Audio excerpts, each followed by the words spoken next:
Lah ini maksudnya saya, ini fikih ya. Fikih itu wilayahnya, makanya jadi ahli fikih itu susah-susah gampang. Jangan hanya berpikir protes dengan ketentuan fikih, mengkaji yang sebanyak-banyaknya itu tadi. Misalnya Anda seorang supir permanen, supir bis terutama, kalau truk kan bisa leha-leha, kalau bis kan ada deadline-nya ya waktu. Seperti bis jurusan Surabaya Semarang, saya kan sering naik bis jurusan Surabaya Semarang. Kadang-kadang supirnya melihat saya tanya, Gus saya ini supir, saya ini Ramadan itu gimana ya?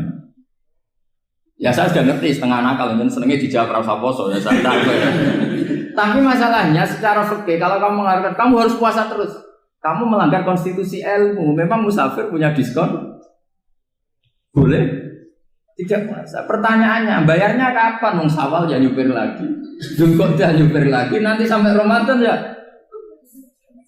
Nah terus, ya pas kamu cuti, biasanya cutinya pas sakit, boleh diskon lagi karena sakit. Coba. Nah, andai kan Anda jadi ahli fikih milik zaman. Lo kalau orangnya soleh terus kayak ustadz-ustadz di sini kayak dosen UI kan, masa dosen UI Universitas Islam nggak Islami kan nggak mungkin. Mungkin memilih poso kan. Masalahnya ini kan hukum untuk orang kebanyakan, nggak boleh hukum musuh gak kuat.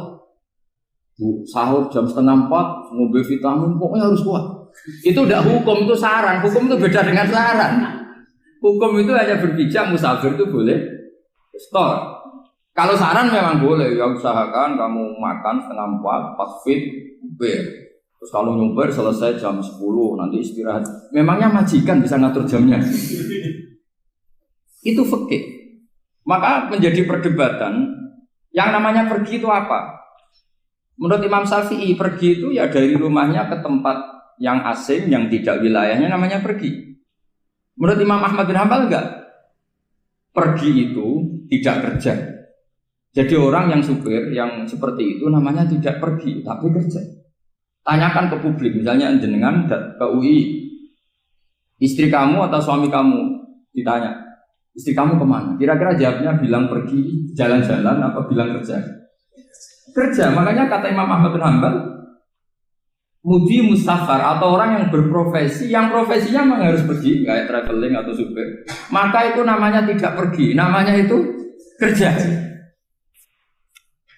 Karena apa? Sekali distatuskan pergi, maka ikut status yang dikatakan Allah dan Rasul dapat diskon boleh tidak puasa. Maka terus kita debat tentang definisi.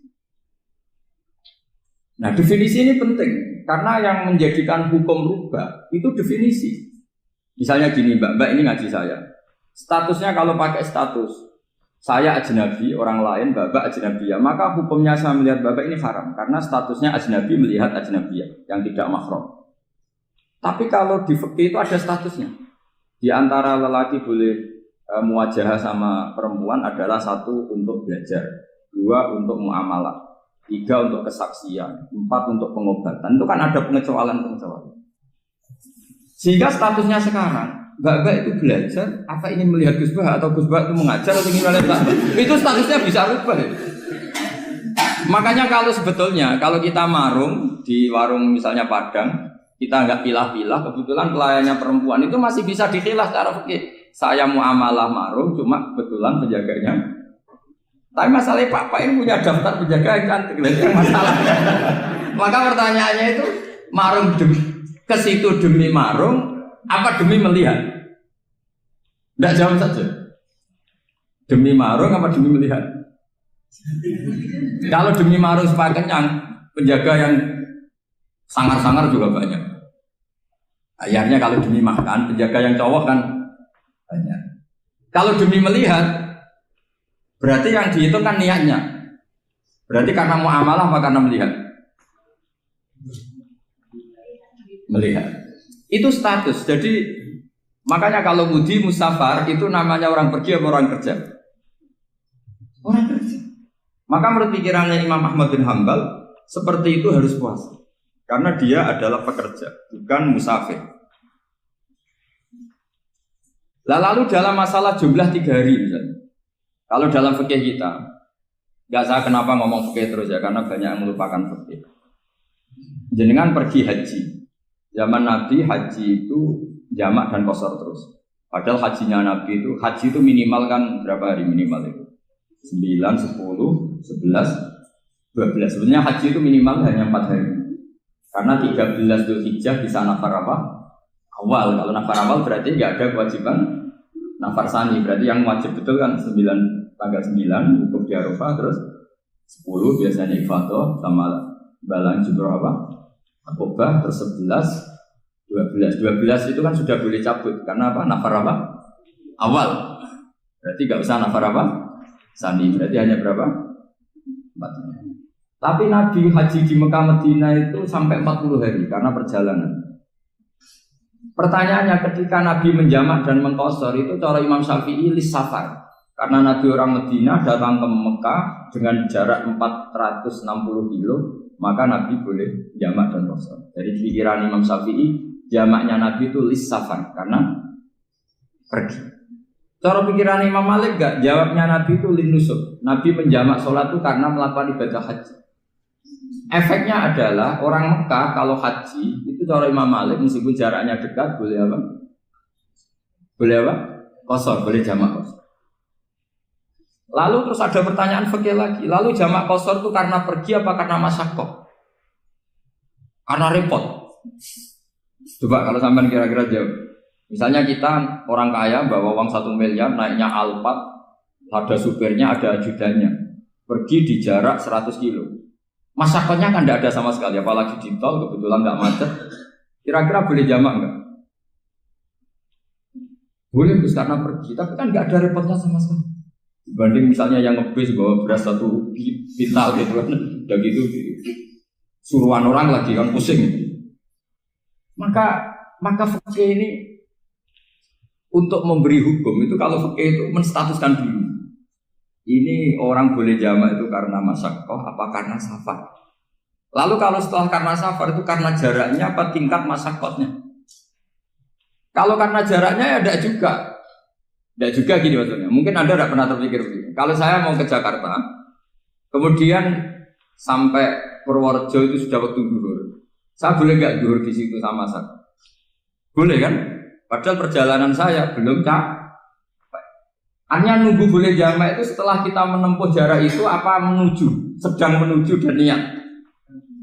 Sedang menuju dan niat. Misalnya saya mau ke Jakarta, saya orang Sleman mau ke Jakarta, itu sampai mana itu Magelang itu sudah boleh jamak kan? Boleh nggak? Boleh karena saya mau ke.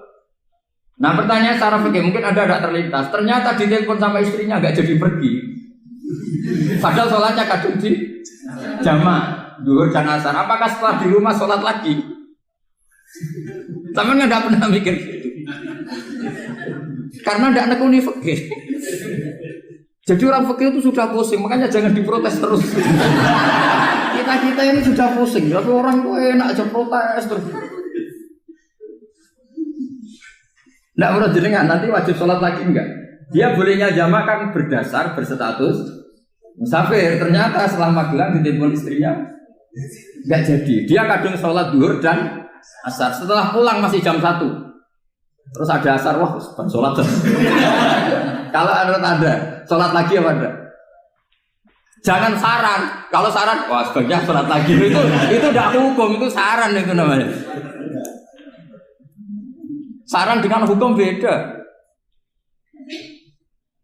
Sholat lagi beda. Loh, ketika ada jaga itu berdasar malas atau berdasar hukum? Apa?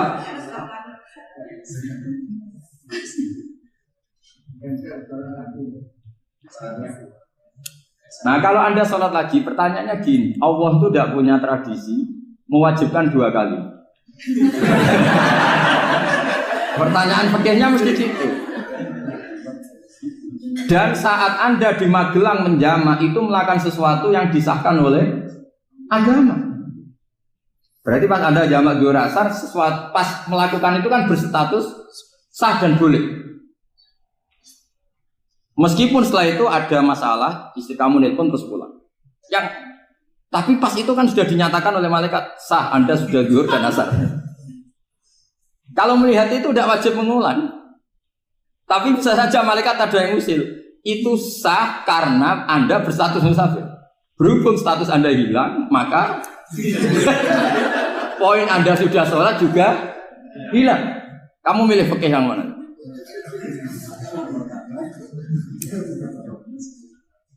Jadi peneliti fikih itu beda dengan orang-orang yang mendengarin protes. Beda karena nengkuni. Nengkuni itu beda karena ada konsekuensinya. Makanya fikih itu sampai saya punya kitab fikih itu dikarang satu orang itu jumlahnya 20 jilid. Per jilid itu segini. Jadi satu meja ini dikarang satu orang. Itu mulai yang presisi, yang detail sampai yang khayal. Yang khayal juga ada. Yang khayal itu tadi beliau banyak menghayalkan diri. Suatu saat Anda datang ke Mekah itu hanya butuh waktu 20 menit. Zaman itu belum ada pesawat. Lalu boleh gak jamak? Boleh gak nakal? Nakal itu begini. Sama orang kaya punya jet pribadi, misalnya Anda Ronaldo masuk Islam, orang kaya. Itu bisa gak puasa? Karena begini. Misalnya dia contohnya orang Arab ya. Orang Arab, jangan orang. Ya contohnya itu dibalik saja. Di sini itu kalau imsak jam berapa? Imsak Ramadan jam berapa? 3:30 aja biar aman ya. Kalau 3:30 kan masih imsak. Dia terbang ke Mekah. Jadi orang sini puasa jam 5 kan mulai puasa. Dia terbang ke Mekah kan masih malam. Akan terus dia. Mekah mau ada matahari terbang lagi ke barat. Karena dia menghindari berstatus puasa. Atau sebaliknya dia orang Mekah jam 12 puasa. 12 siang puasa. Dia wah kalau 6 jam lagi buka bisa berapa saya. Terbang ke Indonesia. Ke Indonesia terbang baru 1 jam di sini sudah buka. Itu khayal. Jadi itu ada khayalnya. Itu lama dulu sebelum ada pesawat sudah mengkhayal gitu. Bolehkah orang yang di Masyriq ke Maghrib demi itu? Kalau Anda jadi Raja Salman jam 1 kok sudah nggak kuat apa? Puasa itu diberi saran terbang ke Indonesia. Itu kalau pakai jet kan nggak sampai 9 jam, 1 jam ke Jakarta. Sudah ada wow akbar. Bukan. Boleh enggak? Lo mau kamu enggak bilang, oh enggak boleh. Wong di Jakarta sudah huruf Samsin.